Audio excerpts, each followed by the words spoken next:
On to the next one, Al Scott. This is the little bit condensed version of what he presented for Astronomy Day. Al? Okay, so I was asked to give a talk at the Astronomy Day here at the museum, and they asked for a space exploration forum to discuss manned versus robotic space exploration. So I thought, oh, that sounds like a neat thing. So I did a little bit of research and slapped some slides together and showed up to the museum here. And we actually had a relatively good turnout for the talk. There was, I think, 15 people in the room. I brought my kids and my friends brought their kids, and there was two unfortunate families in the museum that wandered in. Then you locked the doors. And sat down with wide eyes and, oh my God, what did we do? And then found the doors were locked. So I thought maybe this would be a little more appropriate venue to discuss this. It's kind of a little thought-provoking discussion on why we're exploring space and what we're doing. So I think this is the ExoMars concept instrument there. This is my new logo for space exploration. We got Mars there and the moon there. So why do we explore space? What's the reason that we send people and machines out to explore space? I think to a certain extent, exploration defines humanity. When Sir Edmund Hillary conquered Everest, he was asked why he did it, and he said, because it's there. And that's a good reason. I mean, because we can. Right now, at this time in history, and the only time in the entire history of humanity do we have the capability to do it, and possibly the only time in the future of humanity that we have the occasion to do it. There are good arguments suggesting that if we don't do it now, humanity may never again have the opportunity. We don't know how long civilizations last. Other reasons, science, we can learn about the origins of the solar system. Comparative planetology, learn why planets are different from the Earth and how they were formed and where they're going and how they evolve over time. Discovery of alien life forms. And he's pointing at one. Over there. All right. And if you really annoy me, I'll disintegrate you. Of course, I put this up there and I realized that I would have to explain it to most of the children in the room because this was before their time. They still know the voice, trust me. Colonization of space is one particular goal of human space exploration. Hedges human civilization from random natural disasters. We know that large asteroids have hit the Earth in the past, and we know that they will happen again. We just don't know when. The dinosaurs, we think, were wiped out by such an event, and we probably wouldn't fare any better. So having a self-sustaining civilization on another planet would hedge us against these things. Global pandemics, self-destruction. Also, gives humanity access to material resources of an entirely new planet, multiple planets, the entire solar system. Right now we're limited mainly to this one, but we have reasons to believe that all the other planets have similar resources on them, or at least the Earth-like ones. So, first I'll discuss robotic space exploration, then I'll discuss man. So this is how robots explore space. Anybody know what that is? I actually asked that question, and one of the kids piped up, it's Optimus Prime. Oh, okay.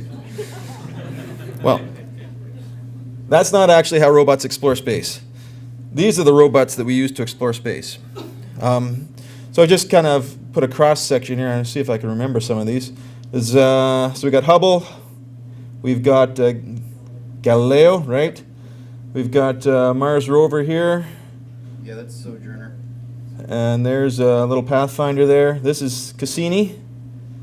I think that is Phoenix. That's Phoenix, yeah. Anybody know what this one is? Luna 1. Luna 1. This was the first robotic space exploration probe that was successfully launched by the Russians 49 years ago to orbit the moon and send back images of the moon. It, of course, missed the moon and went into solar orbit. However, they persevered and launched something like 26 other successful space probes to the moon. And then, of course, the U.S. took the quantity approach. Yes. The U.S. then launched people. And that was at the typical Russian approach, though. That was how they did it. Pound the heck out of it, and, you know, it works. So, how much does space exploration cost? Just a slight explanation. On the left, we have robotic missions. On the right, we have manned missions. To give you an idea of the scale in today's dollars, rounded off a little bit here. So you see, Mars Pathfinder was really quite a bargain. The big mega missions, Galileo and Cassini-Huygens, which are the last of the large multi-instrument do-everything missions that NASA decided to launch before they decided to go to the faster, better, cheaper with the Mars Pathfinder, were on the order of a few $1 billion apiece. The Mars Exploration Rovers program, about $1 billion. So we contrast that with the International Space Station, estimated at $157 billion. The Apollo program, $135 billion in today's dollars. Assuming you can even estimate it, I mean. Yeah, well, there's obviously a lot of uncertainty in some of these projections. Shuttle. Currently, it's estimated that the shuttle program, average cost per flight, including all the research and development, is about $1.3 billion over the lifetime and about $750 million per launch over its most recent 5 years. So for every shuttle mission, you could launch 5 Mars Pathfinders. So think about it in the relative scale and the amount of science we get from these robotic versus these manned missions, and you can see that one is much more efficient than the other in terms of the science that you get. Very minimal in terms of science has come from manned space exploration. I don't think manned exploration should be justified on the basis of science, although that was how NASA justified the budget for the International Space Station as a scientific orbiting laboratory. I think that was a grave error in that it took money away from good science programs and put it into what really is considered by most scientists the white elephant. It really hasn't produced much science. In fact, all they've done so far is struggled to keep it aloft. To give an idea of the scale of these numbers compared to other large things, I mean, billions of dollars. What's $1 billion? It's hard to think of it. Well, the New York Yankees payroll for 1 year is $209 million. Just as an interesting apples and oranges comparison. The Canadian Space Agency's annual budget right now is $300 million. NASA's, of course, is $17 billion. So we're a little bit low on that scale. Skydome cost $750 million. The annual Ontario government profit from alcohol sales is $1.6 billion. Just think what we could do with that. Here's 1.6. an interesting one for you, though. Galileo.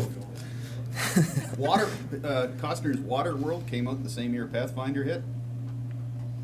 That movie, Waterworld? Yeah. That cost $260 million. Yeah.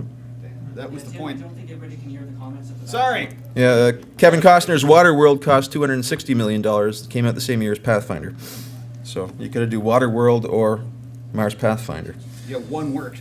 The other one sunk. To get to the scale of these human missions, you're talking about the Iraq War, which has cost about $2 billion a week. Annual government spending on healthcare in Canada, $160 billion.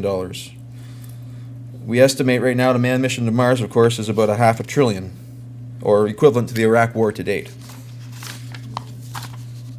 Cost of filming the SUV up real nice. Just some interesting pictures that we get from these Mars rovers, and of course, he showed videos, so I'm not going to go there. Here's some beautiful images from the Cassini-Huygens probe. These are images of Titan that the Huygens descent probe from European Space Agency took on the way down, showing lakes of methane or liquid methane on the surface potentially. We've got Titan. I think that's Diane. Anyone know what that one is? Is it? Okay. I get them mixed up. It's got a little Yes. bulge around the equator and great big craters all over it. That's the flashing from the mold. Yeah, that one they didn't do very well in the NASA Ames modeling lab. Yeah, I think we're gonna have to save some of the comments just at the end, so we can just keep the flow going with the talking, and we can discuss some of the things. Thanks. Okay. So some of the advantages of robots, they only need electricity and can go on missions lasting decades, whereas people need food. Less fuel is needed to launch microchips, less pollution is placed into the atmosphere for robotic probes. You can use more efficient, longer-lasting propulsion methods like electricity for robotic probes.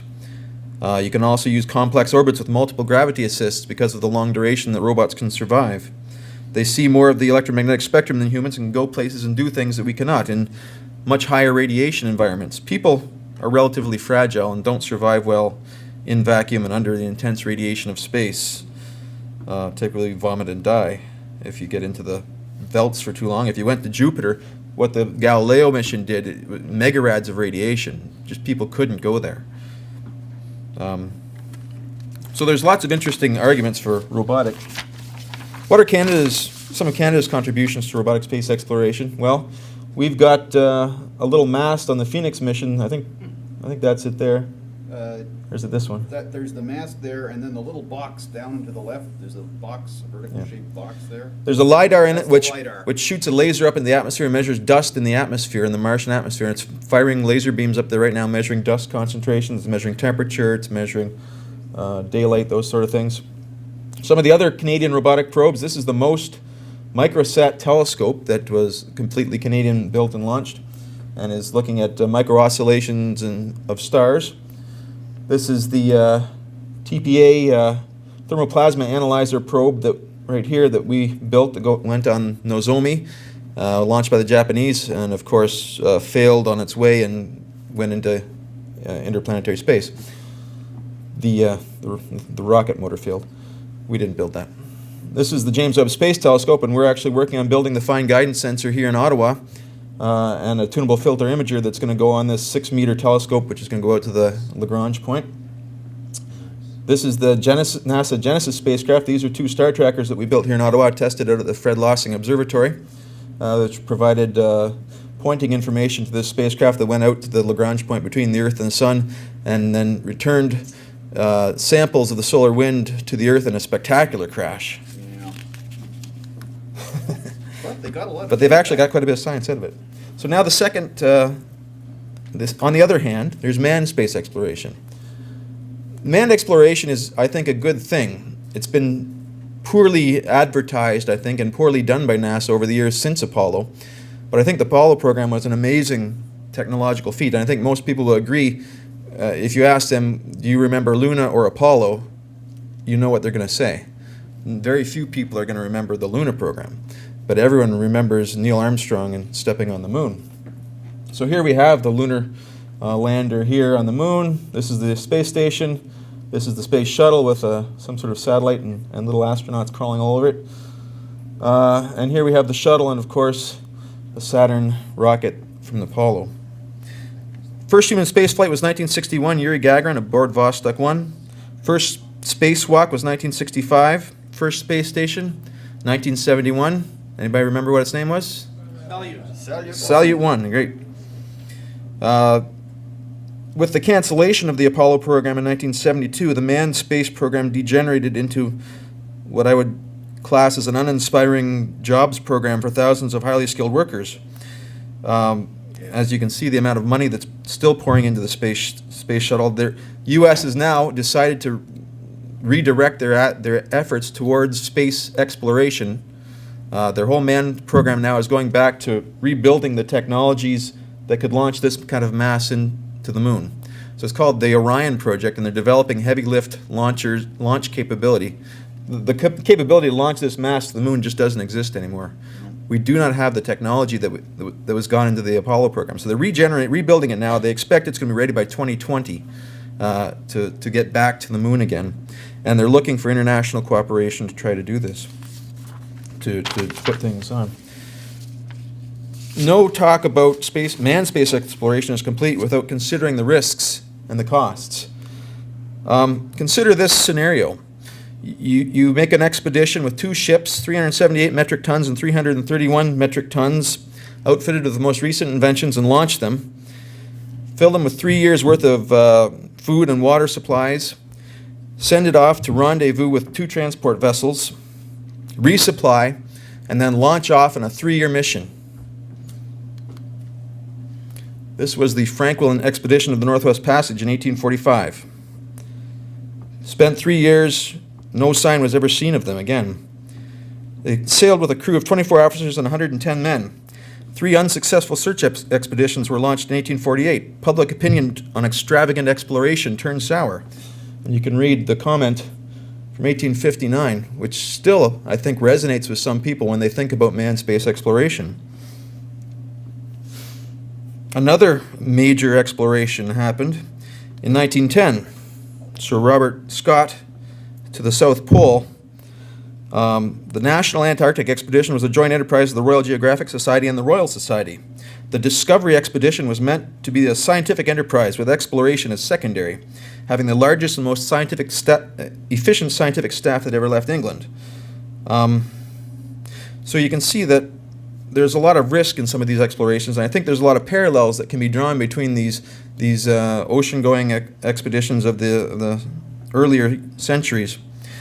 When Captain Cook returned to England in 1782 from a 3-year voyage to the South Seas, the timescale to a mission to Mars could be up to 3 years, so you can see that the parallels are very similar in this case. He was actually praised by the British Admiralty for how well he had preserved his men. He lost only 38 of 102 people on board. Which was incredibly good by the standards. And most of it was due to disease in port, actually, near the end. Of course, there is the risk, but there's also the success.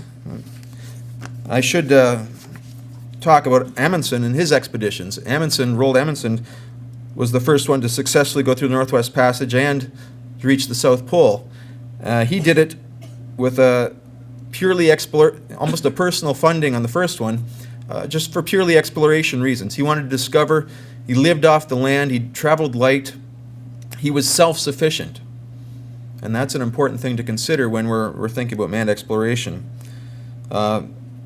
Instead of taking along all of these machines, he used dog sleds, for example. Lived like the Inuit. In terms of manned space exploration, there are a lot of benefits, too. A lot of people think that the money spent on manned exploration is just wasted. But it's not wasted. I mean, this money is spent here on Earth, so it does go back into the economy. Sure, there's an opportunity cost associated with it, but maybe it's better to keep the smart people working on this stuff rather than working on bombs. New technologies are developed that help conserve energy, clean the air and water, minimize waste.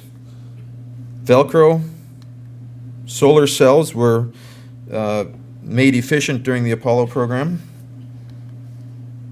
Fuel cells, again, an offshoot of the Apollo program in most modern instances.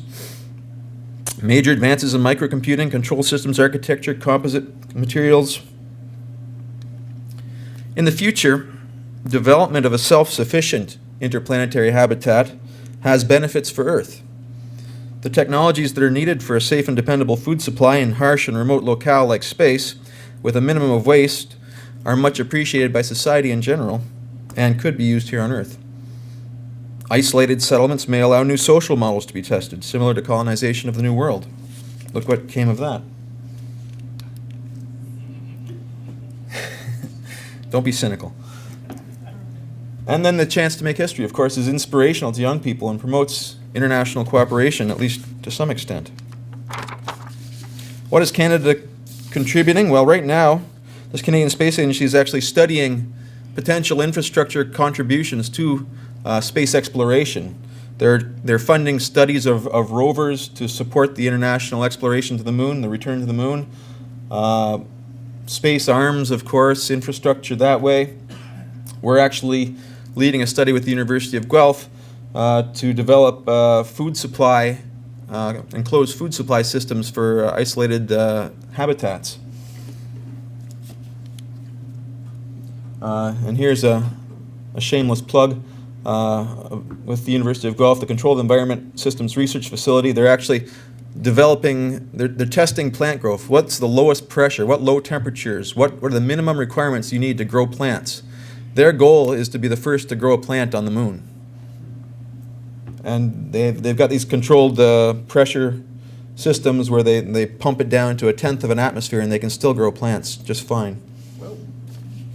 So that really saves on resources if you don't need a big heavy structure to maintain a full atmosphere of pressure. They've estimated you need about 75 square meters of crop area per crew member if you want to be completely self-sufficient. That's not a whole lot. And then there's the interest part. You could be next. Here are Canada's astronauts. This is the class of 1983 here. And then this is them in 2002, with a few changes, of course. They are looking a little bit older, though. Interestingly enough, for the first time in 16 years, the Space Agency just issued a call for 2 new astronauts. Applications opened on their website May 22nd, and they're closing June 22nd. So maybe you could go. On what is the question, yes. Maybe on the Orion. There are a few missions to this station still on the books for these new astronauts. So just some questions to leave you with and ponder a little bit. Discussion questions. We won't discuss them now because Brian wants me to leave the stage and he's throwing things from back there. I mean, Druidic curses. why would we spend vast sums on manned when robots are more efficient? Well, I've said we have the capability to do it now. We may never have the capability again. Would it be greedy not to do it? Think of what we need to do as humans. Do we have some obligation to try to protect humanity? Why spend vast sums on manned exploration when people here on Earth suffer? It's an interesting question. Well, people on Earth have suffered for a long time, and yet we're spending $2 billion a week on a war right now. So is it realistic to think that this money, if not spent on exploration, would go to help people on Earth? This is a great way to redirect sums of money to something that's useful to humanity and may save the condition of millions in the future.